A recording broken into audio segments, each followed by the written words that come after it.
আজকে বানাবো চিংড়ি ভাপা। গরম গরম ভাতের সাথে চিংড়ি ভাপাটা খুবই ভালো লাগে। চিংড়ি বাটি,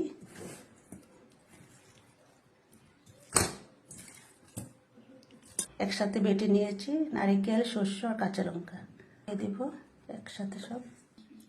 দিয়ে দিব লবণ, মরিচের গুঁড়ো, দিব হলুদ, কাঁচা সর্ষের তেল। একসাথে মাখবো। একটু জল দিয়ে দেবো।